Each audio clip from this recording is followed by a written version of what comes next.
Esto a raíz, pues sí, de esta llamada que estarían realizando la presidenta Claudia Sheinbaum y el presidente de los Estados Unidos, Donald Trump, pues en el marco de la discusión de la negociación por los aranceles que se aplican a nuestro país, en parte de la política económica, de la política comercial que rige a la administración de Donald Trump y que ha tenido diversos avances, así como descalabros, perdóname, así como descalabros en materia mundial, incluso que ha ido marcando la pauta en torno a esta, pues sí, a esta nueva conformación, ¿no? Que ya lo hemos advertido en otras ocasiones, de un nuevo orden en donde China, Rusia juegan un papel ya más determinante, sobre todo en el aspecto económico China, en el aspecto bélico Rusia, pero no solamente ellos, también hablamos de otras naciones que están ahí, que es el caso de la India, que fue castigada, por cierto,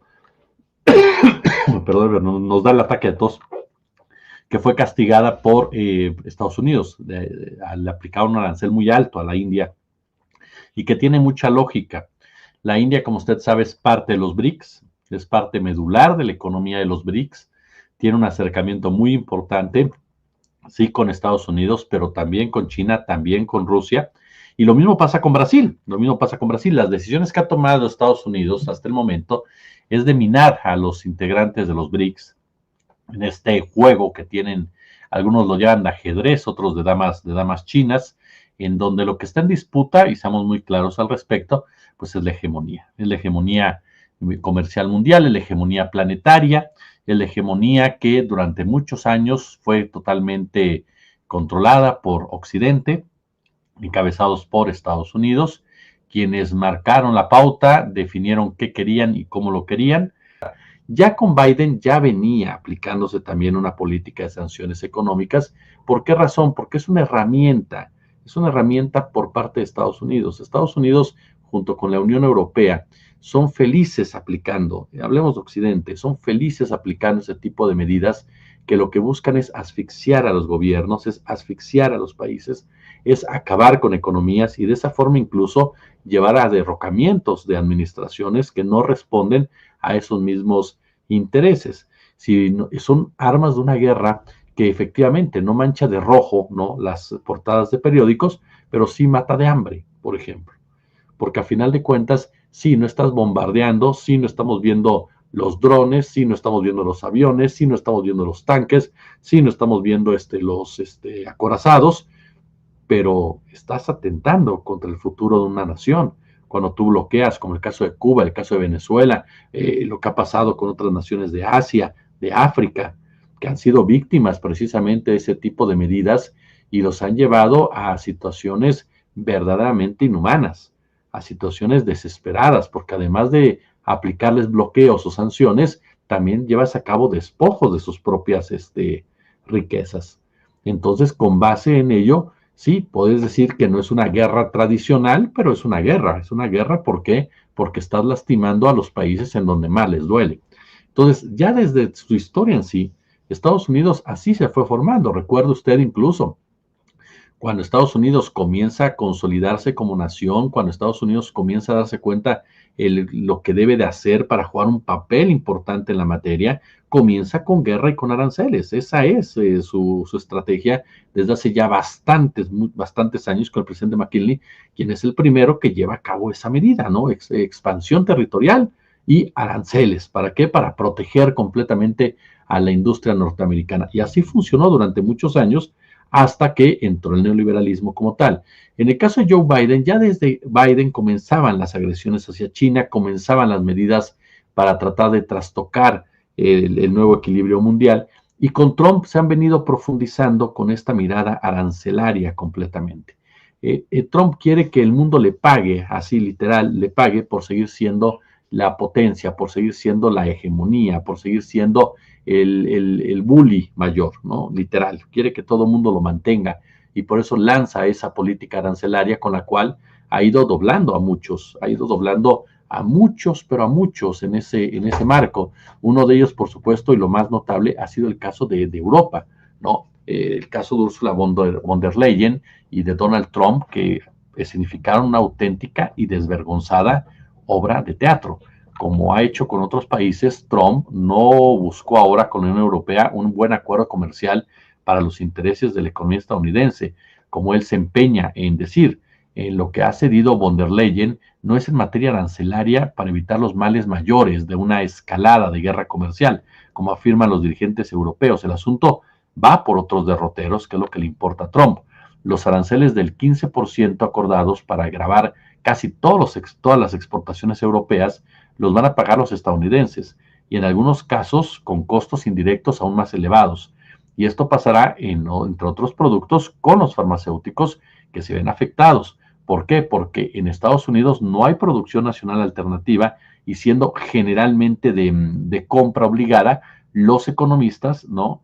Lo que han hablado es de una muy baja elasticidad de la demanda respecto al precio, es decir, los consumidores terminarán pagando precios muy elevados, suponiendo que fuese posible o interesara la relocalización de la empresa para irse a producir a Estados Unidos, lo que desde luego pues no está nada claro hasta el momento y sería a medio plazo, ¿no? En pocas palabras. Ahora, los aranceles en automóviles, por ejemplo, en Europa serán del 15%, pero los fabricantes estadounidenses deben pagar otros del 50% por el acero y el cobre y el 25% por los componentes que adquieren de Canadá y de México.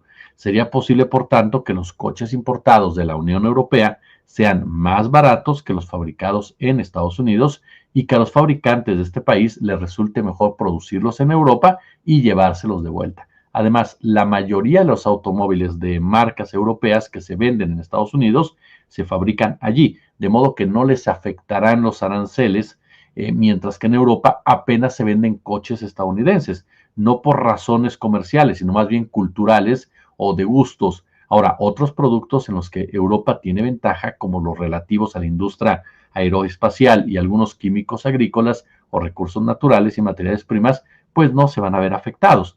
En realidad, en términos de exportación e importación de bienes generales, el acuerdo no es favorable a Estados Unidos. No, eso es un hecho. Incluso Paul Krugman, en un artículo titulado El arte del acuerdo realmente estúpido, en el que suscribió con Japón, por ejemplo, Trump, y se puede decir exactamente lo mismo ahora del europeo y de todos los demás, deja muchos fabricantes estadounidenses en peor situación que antes de que Trump iniciara su guerra comercial. No obstante, todo esto tampoco quiere decir que Europa haya salido beneficiada, y me explico. Las guerras comerciales no suele ganarlas nadie, y nadie es nadie. Y muchas empresas y sectores europeos, por ejemplo los del aceite, los del vino español, se verían afectados negativamente, pero no perderán porque Trump vaya buscando disminuir el déficit de su comercio exterior, sino como un efecto colateral de otra estrategia aún más peligrosa. Y eso es a lo que queremos llegar para entrarle también al tema de México y de Brasil. La realidad es que a Estados Unidos no le conviene disminuirlo. ¿Por qué? Porque este déficit, por definición, genera superávit, genera ahorro en otros países que vuelve como inversión financiera a Estados Unidos. Todo para alimentar el negocio de la gran banca, de los fondos de inversión y de las grandes multinacionales que no le dedican a invertir y a localizarse allí, sino a comprar sus propias acciones. El déficit exterior de la economía estadounidense no es una desgracia, sino es el resultado deliberado, provocado, para construir sobre él un negocio financiero y especulativo de una magnitud colosal, en donde se ven involucrados los que realmente tienen el dinero. Lo que verdaderamente busca Estados Unidos con los acuerdos comerciales no es eliminar los desequilibrios mediante aranceles. Eso es algo que no se ha conseguido prácticamente nunca en ninguna economía. ¿Cuál es el objetivo real entonces? Por lo menos el objetivo real de Estados Unidos. Es chantajear, es hacer un chantaje para extraer, digámoslo de esta manera, beneficios de los demás países, obligándolos a realizar compras a los oligopolios y monopolios que dominan sus sectores energético y militar. Y por añadidura, humillarlos y someterlos de cara a que acepten más adelante los cambios en el sistema de pagos internacionales que están preparando ante el declive del dólar como moneda de referencia global. No perdamos nunca de vista este punto. En el acuerdo, por ejemplo, con la Unión Europea, como en los demás, lo relevante ni siquiera son las cantidades que se han hecho públicas. Los aranceles son una excusa, son un señuelo es el arma para cometer el chantaje. Lo que de verdad le importa a Trump no es el huevo, pues, que se ha repartido, sino ¿cómo decirlo? Sino la gallina que acaba de establecer. Es decir, la coacción, el sometimiento y el monopolio de la voluntad que se establecen ya formalmente como una nueva norma de gobernanza y de dominio de la economía global y que Estados Unidos necesita imponer. Ahora por la vía de la fuerza financiera, de la vía militar, debido a su declive como potencia industrial, comercial y tecnológica. Estados Unidos lo que le arrebata a Europa es la posibilidad de acercarse con China, de aliarse con China, y lo obliga a armarse gastando cantidades brutales para una supuesta amenaza rusa que hoy por hoy no se puede justificar en ningún aspecto. Los líderes europeos lo que hicieron fue ceder ante estas decisiones por parte de Trump con el pretexto de que llegaron a un buen acuerdo. Pero, por ejemplo, hay un compromiso de compra de 750 mil millones de dólares en productos energéticos de Estados Unidos en 3 años. Y esto obliga a Europa a desviar una parte de sus compras y tampoco parece que se haya concretado lo suficiente. Es decir, Europa va a tener que comprarle, por ejemplo, gas a las empresas norteamericanas cuando le salía mucho más barato comprársela a las empresas rusas. Entonces, a final de cuentas, Estados Unidos lo que hace es sentar a los europeos y obligarlos a comprar sus propios productos.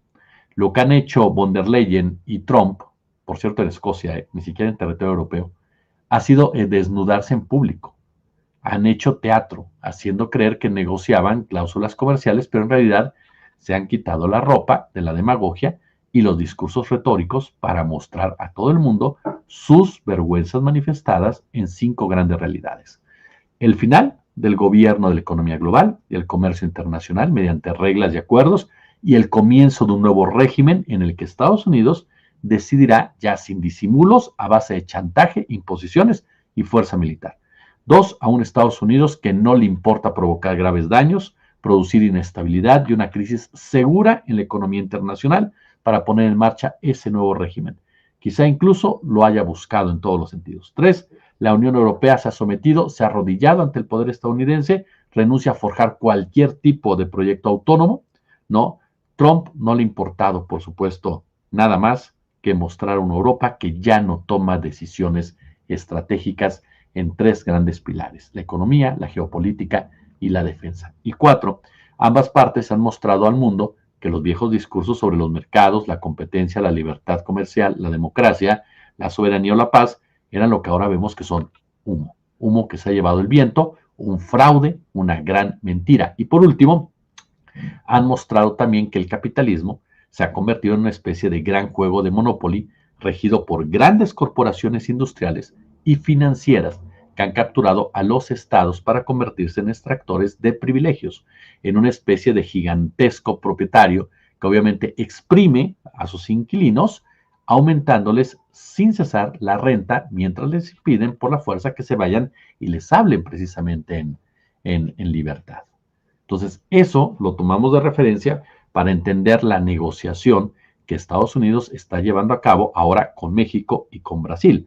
Ya les hablaba de la India, el golpe a la India por pertenecer a los BRICS, el golpe a Brasil por pertenecer a los BRICS.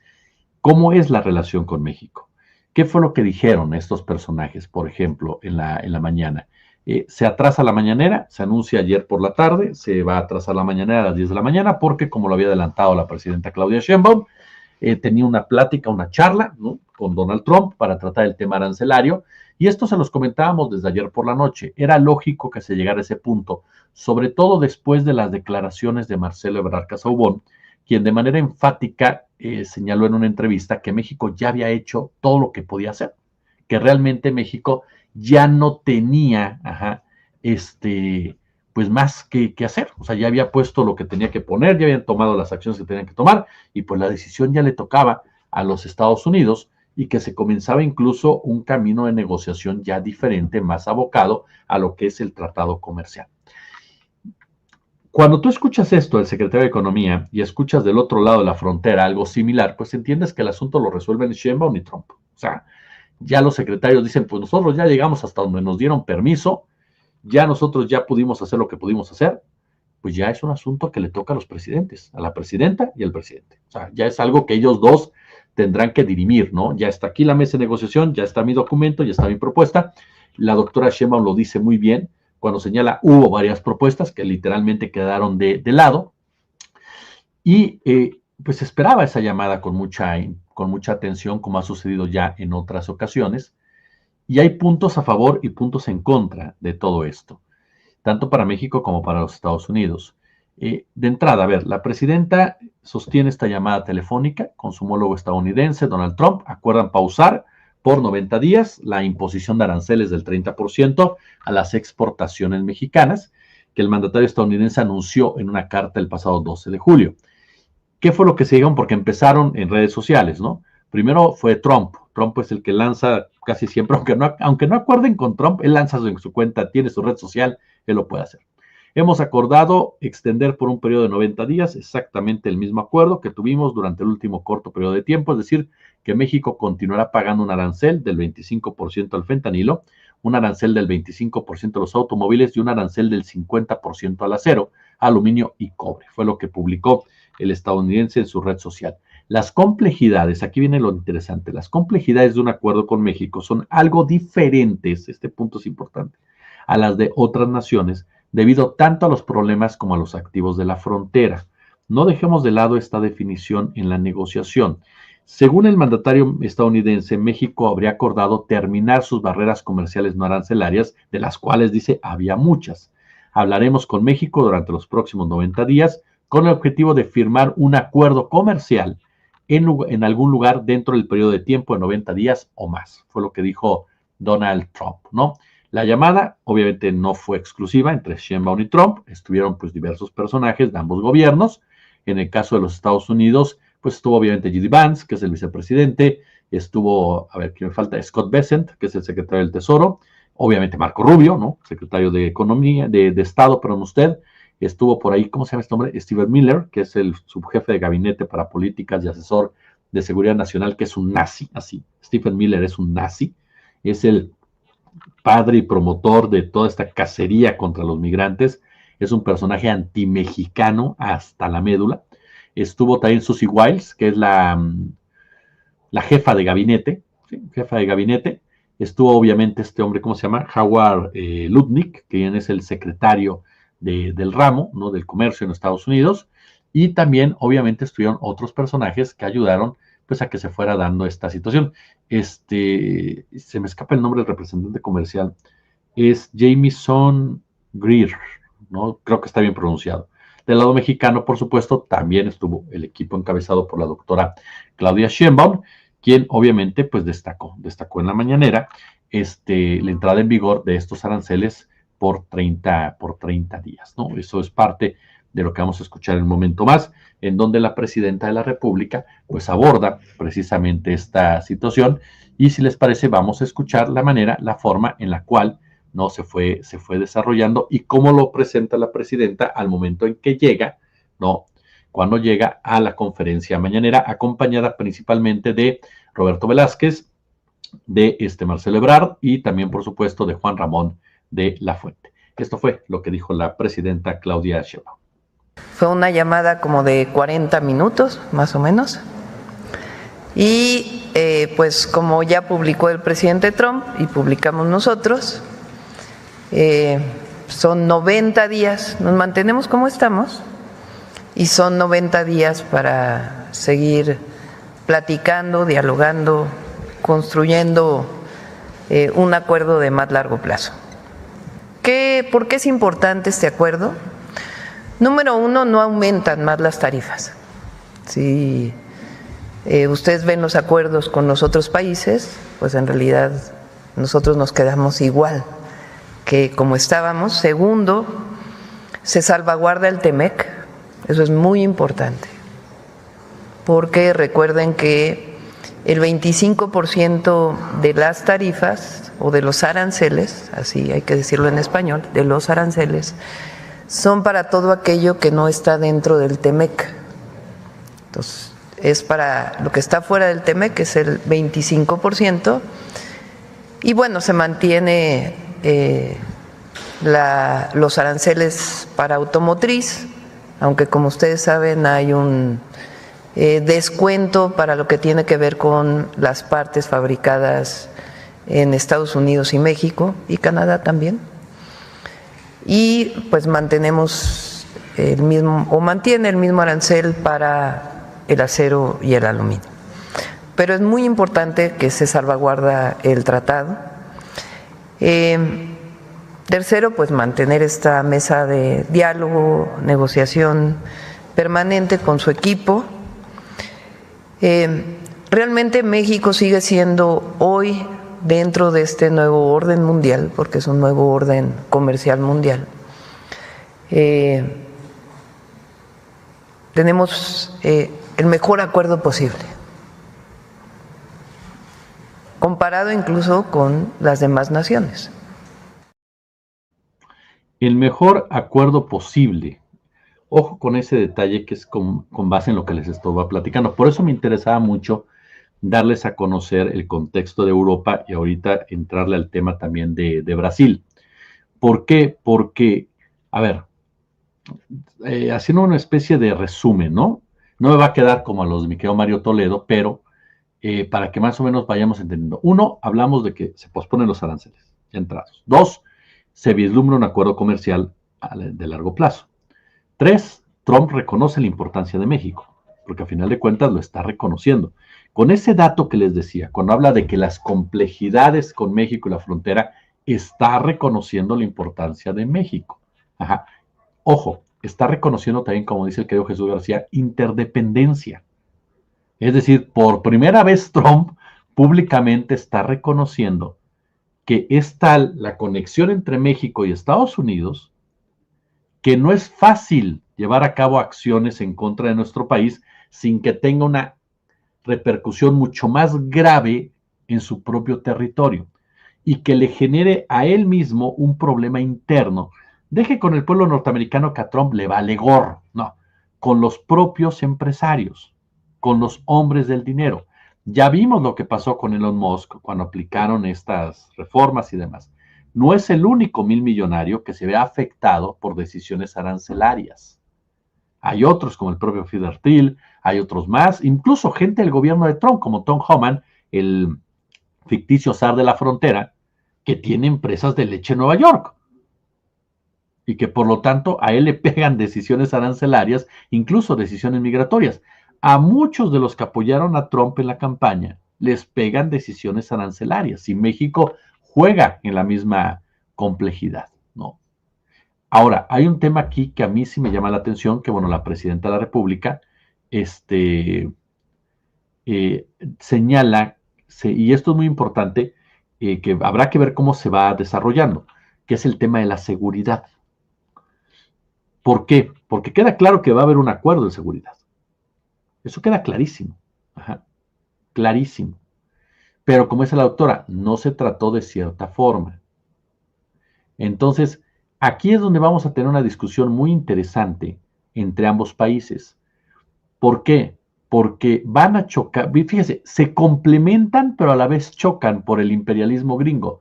Pero el nacionalismo de Trump se complementaría con el nacionalismo de Sheinbaum para decir, ¿sabes qué? Pues sí necesitamos un acuerdo de seguridad, pero respetando las soberanías de ambos países. Y entonces caminarías más fácil.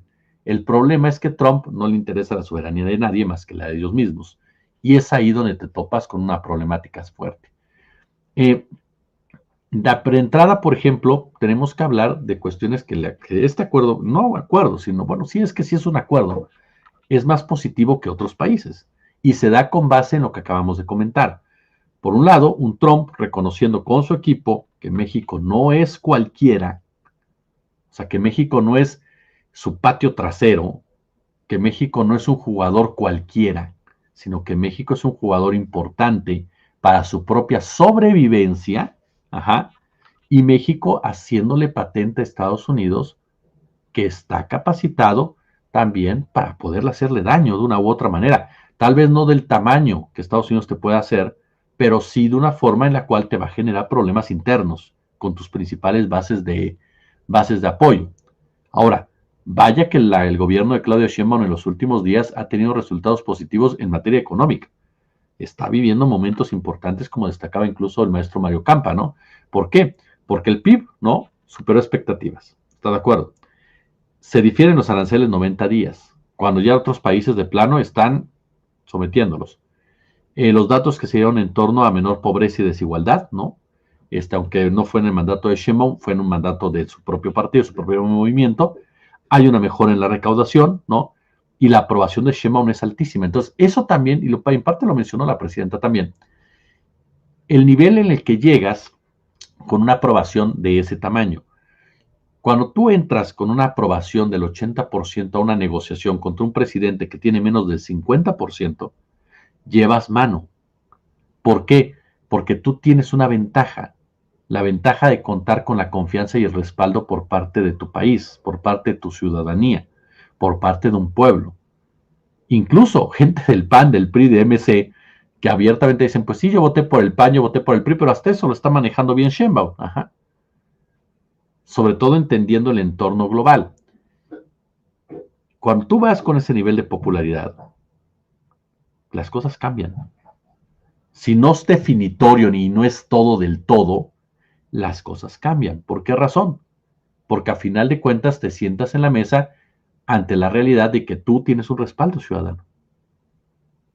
De que una decisión que tú tomes la gente lo va a entender siempre y cuando, claro, no te traiciones a ti mismo. Y del otro lado tienes un presidente que cada una de sus decisiones le generan críticas y le generan polarización en su país. Ayer nos decía Juan Carlos Monedero que cada vez se ve más polarizado Estados Unidos, que la sociedad norteamericana cada vez se ve más radicalizada y que no se puede obviar ni se puede negar la posibilidad de un conflicto civil en Estados Unidos, tarde que temprano, porque hay demasiado odio ya dentro de ese territorio. Ya ni siquiera son divisiones políticas basadas en una visión económica o en una visión administrativa o en una visión pragmática. No, ya son visiones verdaderamente drásticas que tienen que ver, ¿no?, con cuestiones raciales, con cuestiones de clase, con cuestiones de, de herencia incluso, por mencionarlo de alguna forma, con cuestiones en donde por la sobrevivencia de unos creen que tienen que agredir a otros y toman decisiones verdaderamente vejatorias con toda esta cacería brutal que llevan a cabo en contra de los migrantes, que lejos de estabilizar su país, que lejos de darle un nuevo rostro a su país, que lejos de engrandecer a su país, que lejos de consolidar su economía, la vuelven todavía más vulnerable. Y es que no olvide algo, mucho del fortalecimiento de Estados Unidos, mucho del papel del dólar como como moneda internacional, se basa en la confianza de los inversionistas. Entonces, si los inversionistas se dan cuenta que Estados Unidos es un merequetengue interno, que cada día tiene un problema mayor de deuda, que cada día tiene mayor problema de pobreza, que cada día tiene un mayor problema de adicción, que cada día tiene un mayor problema ecológico y demás, y que cada día es menos competitivo en puntos claves en la actualidad como es lo tecnológico, claro que comienzan a agudizarse diversas problemáticas que llevan en un momento dado, a un problema interno. Y eso es parte de lo que nos decía Juan Carlos Monedero ayer. Estados Unidos lanza agresiones, pero hay países que abiertamente dicen conmigo no. Están sometiéndose a aquellos que tenían que someterse, que no han sabido valorarse, que no han sabido venderse. Lo hemos dicho ya en otras oportunidades, en el caso concreto de México, para ser enfáticos. México va a ganar unas y va a perder otras con Estados Unidos. Y seguramente en el acuerdo comercial no vamos a salir tan bien librados como uno hubiera pensado. Es una idea primigenia. ¿Por qué? Por las asimetrías económicas que existen. Pero todo dependerá de la capacidad negociadora, eso me queda clarísimo, y de saber profundizar lo que ya tienes a tu favor.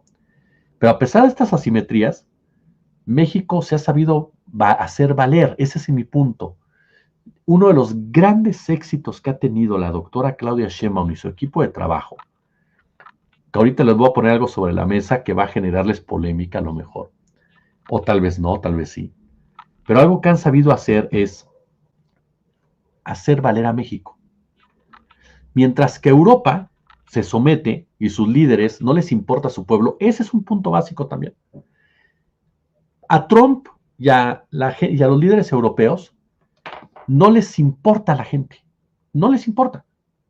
Si usted revisa, y ayer lo mismo me decía Juan Carlos y me decía antes el doctor Guacuja, si usted revisa las condiciones sociales de Europa, cuidado, hay muchos problemas también, hay mucha molestia de parte de la gente, de parte de los jóvenes, de parte de las sociedades europeas, por la forma en la cual están manejando su relación con Estados Unidos. Pero a los líderes no les importa. ¿Por qué? Porque son líderes neoliberales, porque son líderes a los cuales lo único que les interesa es la gran empresa. A Trump le pasa lo mismo. Esa es la diferencia con México. México lo que hace es, a ver, espérame tantito, yo soy importante para ti en esto, en esto, en esto y en esto. Comercialmente estamos en esto, en seguridad estamos en esto. No me puedes tratar igual. No puedes caer en una guerra comercial conmigo, no puedes caer en acciones que a mí me generen una crisis, porque esa crisis te va a pegar a ti. Ajá. Entonces estamos tan interconectados que cualquier decisión abusiva que tú tomes, que cruce esta línea, se te va a revertir. Y no a tu pueblo, sino a tus principales apoyadores. Claudia Sheinbaum piensa en el pueblo de México, no piensa en las empresas únicamente. Y ese punto en la negociación es básico, porque de esa forma Sheinbaum hace valer al gobierno mexicano y hace valer al país, y hace valer la situación de México en todo el ecosistema financiero. Y ojo, porque no se dijo, por eso yo lo estoy dando como un hecho.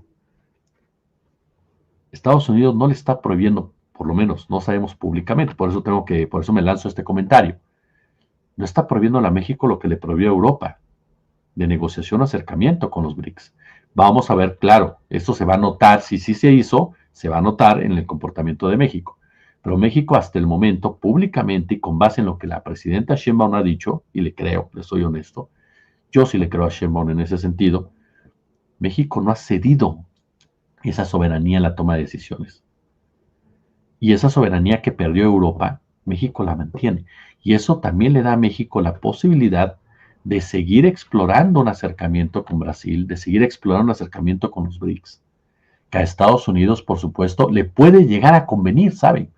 Porque Estados Unidos, si fortaleces el bloque norteamericano y lo conviertes en un bloque sólido y utilizas esa cercanía de México con los BRICS, puedes llevar a cabo grandes negociaciones que beneficien a todos los involucrados. Y que tarde que temprano tendrá que ser un proceso el que se tenga que vivir para no llegar a condiciones bélicas que a nadie le convienen, aun y cuando estamos en una especie de guerra perpetua, ¿no? Que busca otro tipo de razonamientos, como es debilitar a Rusia, por ejemplo. Pero esos son factores, a lo mejor muy simples, pero que ayudan a entender cómo se están llevando a cabo negociaciones. Y le digo una cosa más, no sé si usted observó la mañanera, pero está este otro punto que es básico, en donde cada vez que hablaban Ebrard y Claudia Sheinbaum, pues hablaban de la dificultad de las negociaciones, incluso la cara de Juan Ramón de la Fuente, ¿no? Esa postura de, pues no ha sido fácil, ¿no? No ha sido sencillo, porque vaya que no es sencillo negociar con estos extorsionadores. No es fácil negociar con personajes a los cuales no les importa nada más que lo que ellos creen, lo que ellos piensan. Tienes que hacerles ver los daños que se pueden provocar, no a su pueblo, insisto, porque eso les vale, sino a sus propios intereses. No hay un solo empresario grandote, no hay un solo integrante de la plutocracia estadounidense o mundial que se dé un balazo en el pie, uno solo. Usted no ve a Slim, usted no ve a Larrea, usted no ve a Beckman, usted no ve a Aramburu Zavala, usted no ve a los Bayeres, usted no ve a ninguno de ellos dándose balazos en los pies. ¿Por qué? Porque entienden que así no son las cosas. Entonces ahí es donde entra la política. Esa política que, como lo ha dicho muchas veces el maestro, como lo señaló el maestro Noam Chomsky, si no mal recuerdo, desde los 70 fue desplazada. Fue desplazada por los intereses económicos. Y eso nos perjudica a todos los ciudadanos, porque lo que usted y yo tenemos es la política para poder enfrentar las problemáticas. Si nos centramos solamente en el mercado, pues pasa lo que ha ocurrido en todos estos años, en donde somos desplazados literalmente, desechados. Y aquí lo que hace México es política. Y en el terreno político, Sheinbaum se come a Trump. Esa es la realidad. Y no lo estoy diciendo de manera ofensiva. Lo estoy diciendo en cuestión de capacidades políticas. Trump no es un político. No es un hombre que sepa negociar con política. Sheinbaum, a pesar de que es una científica, tiene un bagaje político muy importante y una formación política, la cual, por supuesto, la lleva a entender situaciones, a observar y a actuar. Es una combinación muy interesante entre ciencia y política, muy interesante, lo que le ha permitido a Sheinbaum entender el escenario con Trump y no perder en ningún momento la cordura a la cabeza ni caer en las provocaciones que vaya que han estado a la orden del día. Por el momento me parece que lo que se logra hoy es positivo, no se sobredimensiona ni mucho menos, pero es bastante positivo. Ahora, hay un tema que por supuesto ha generado mucha controversia y que me gustaría ponerlo sobre la mesa, y que son el de las barreras comerciales no arancelarias. Ajá. Aquí hay mucha gente que incluso gracias en el chat nos han estado preguntando qué es eso. O sea, ¿por qué Trump lo presume como algo importantísimo? Tanto Sheinbaum como Ebrard trataron de dar una explicación al respecto. Y trataron de pues dejar en claro qué es lo que se cede y qué es lo que no se cede en esa materia, ¿no? ¿Qué es grave o no es grave en general lo que está pasando? Bueno, a ver, ¿qué son estas barreras arancelarias? ¿Son restricciones o son regulaciones distintas a los aranceles? Ajá. Los aranceles son impuestos a la importación. Las barreras, las restricciones o regulaciones conocidas como barreras comerciales no arancelarias, es lo que un país impone para controlar el comercio exterior, aunque no implican pagos directos como un impuesto, por ejemplo, pero sí afectan la entrada o salida de productos al establecer requisitos técnicos, sanitarios, legales o administrativos. Estas barreras pueden ser fines económicos, de seguridad, de salud pública, protección al medio ambiente o bien protección a lo que es la industria nacional. En México, estas barreras están reguladas por varias leyes, por varias dependencias, como por ejemplo la Secretaría de Economía, Senacica, Cofepris y Profepa. ¿Cuáles son las más comunes? A ver, las regulaciones y restricciones no arancelarias, que son medidas establecidas por la Secretaría de Economía y otras dependencias como permisos previos de importación. Para importar, por ejemplo, acero, textiles, armas, productos químicos, entre otros, se necesita un permiso previo. Ejemplo, para importar ropa usada o calzado usado, se necesita autorización previa de la Secretaría de Economía. Esto protege a la industria textil nacional. Las normas oficiales mexicanas. Las normas oficiales mexicanas son regulaciones técnicas obligatorias que establecen requisitos de calidad, seguridad, etiquetado, eficiencia, salud, eficiencia energética, por ejemplo. Un ejemplo, la norma 050, que es el etiquetado de productos, obliga a que los productos importados lleven etiquetas en español con información clara sobre el contenido, país de origen, instrucciones. Un ejemplo, un microondas importado de China, bueno, debe tener un etiquetado en español con advertencias de consumo eléctrico y el nombre del fabricante. Si no cumple, no entra. Así de sencillo. Un tercer punto, las cuotas compensatorias, que son medidas aplicadas cuando se demuestra que un producto importado se vende a un precio inferior al del país de origen, el famoso dumping, o con subsidios desleales. El ejemplo, parezco maestro, pero ahí le voy. El ejemplo, a ver, espero no hacerlo más bolas. Cuotas a productos de acero chino. Va a ser el ejemplo. México ha impuesto cuotas de productos de acero laminado procedente de China, porque se comprobó que eran subsidiados y afectaban a la industria nacional. La cuarta barrera comercial, no arancelaria. Las medidas sanitarias y fitosanitarias que están a cargo de Senacica y de Cofepris. Controlan lo que es la importación de alimentos, animales, plantas, medicamentos para proteger la salud pública animal y vegetal. Un ejemplo, para importar carne, frutas, vegetales, necesitas un certificado que garantice que el producto esté libre de enfermedades. Ese certificado te lo tiene que dar Senacica. No se pueden importar aguacates de ciertas regiones por riesgo de plagas, como la mosca de la fruta, por ejemplo. Es más, hubo una época en que la manzana de Estados Unidos no podía entrar en México. ¿Por qué? Porque no tenía precisamente el certificado sanitario de Senacica, porque tenía un riesgo de plaga. El otro punto son las licencias automáticas y no automáticas de importación. Las licencias automáticas son requisitos administrativos que se cumplen sin evaluación previa para monitoreo. Las licencias no automáticas requieren aprobación previa para controlar la entrada de ciertos productos. México, por ejemplo, controla la entrada de llantas usadas por razones de seguridad y de protección ambiental, ¿no? El sexto punto es restricciones ambientales que le toca a la Profepa. Aquí son algunos productos que necesitan cumplir con normas ambientales para su importación o exportación. Por ejemplo, que me viene a la mente ahorita, espérame, madera, la madera tropical, ¿no? O los famosos CITES, ¿no? Productos con CITES. Si usted desea exportar madera de especies protegidas como la caoba, necesita autorización de Profepa bajo el Tratado CITES. Así de claro. ¿Por qué México ha aplicado estas barreras? Proteger la salud pública, evitar la competencia desleal, defender la industria nacional, cuidar el medio ambiente y asegurar la calidad y seguridad de productos para consumidores. ¿Qué es lo que dice Trump?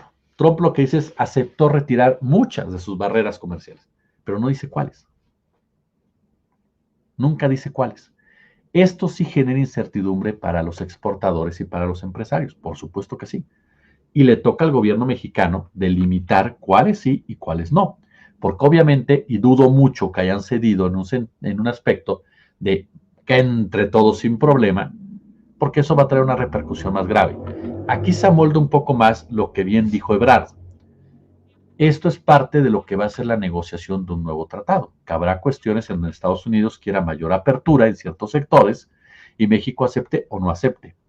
Porque a final de cuentas eso es lo que quiere Donald Trump, en el caso concreto de México. Un nuevo acuerdo bilateral.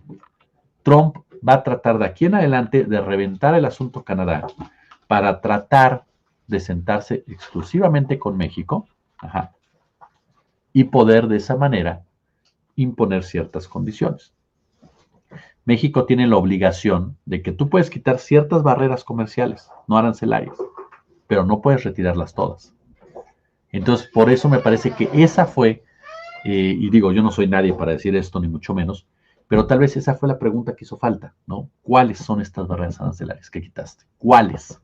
De estos rubros, ¿cuáles quitaste?